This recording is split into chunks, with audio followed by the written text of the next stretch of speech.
네, 안녕하십니까. 신지식인 정인태입니다. 저는 국립한국복지대학교 특임교수를 역임했습니다. 네, 추석 당일에 자기 집에 불 지른 50대. 네, 이렇게 명절에 여러 가지 일들이 터지게 되는데요.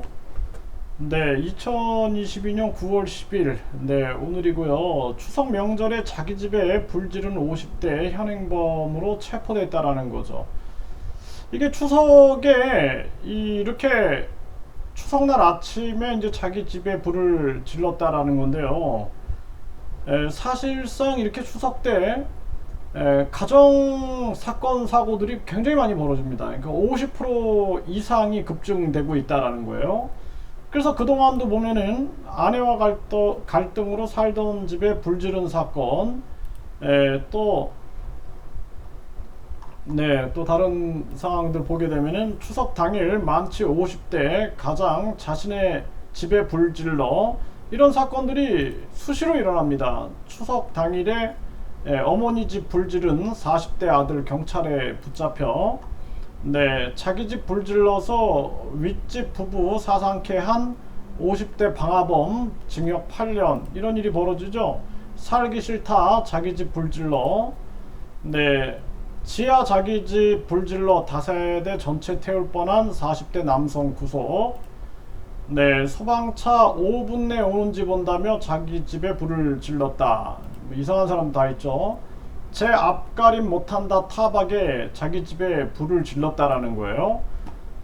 집에 불 질러서 20살 연상 동거녀 숨지게 한 30대.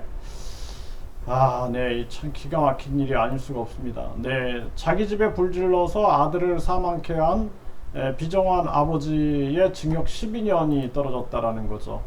악친한다 이웃 항의에 자기 집에 불을 질렀고 네, 아버지와 말다툼 20대 아들 홧김에 자기 집 불질러 주민 대피 20명 연기마셔.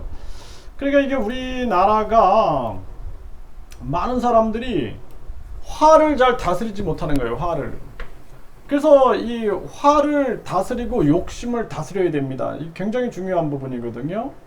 그러니까 욕심을 다스리지 못하고 화를 다스리지 못하면은 이런 엄청난 일들이 터지게 되는 거예요. 화가 막 치밀어 오르고 한국인들 보면 화병이 있다 그러죠. 화가 치밀어 오르면은 그냥 순간적으로 이런 엄청난 일들을 저지르게 되는 거죠.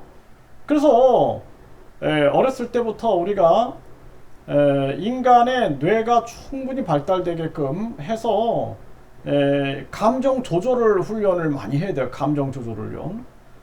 감정 조절 훈련을 해야 되고 홧김에 살인 사건도 굉장히 많이 일어나죠.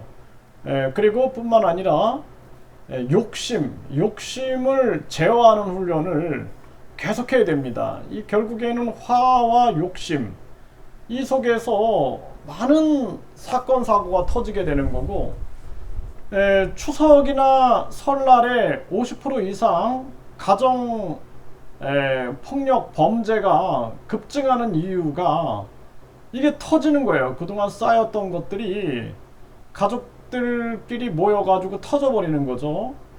그래서 제가 봤을 때는 가족이 모여가지고 행복하면 모이고 행복하지 않으면 안 모이는 게 낫습니다. 괜히 모여가지고 불 지르고 그러면은 그 좋을 게 하나도 없어요. 그렇기 때문에 가족이 모여서 행복한 사람들은 가족이 모여서 행복하게 보내면 되고 가족이 모여서 불 지르고 싸우고 죽이고 이런 사람들은 안 만나는 게 나아요. 그냥 알아서 시간을 보내는 게 낫고 또 가족이 함께 여행을 가는 것도 좋고 이제는 추석이나 설날을 다시 생각해야 되는 거예요. 이거 의무적으로 모여가지고 비교하고 경쟁하고 서로 불지르고 싸우고 그러면은 이거 굉장히 안 한 것만 못합니다. 이게 명절이 아니라 아주 고통의 날이 될 수가 있다라는 거죠.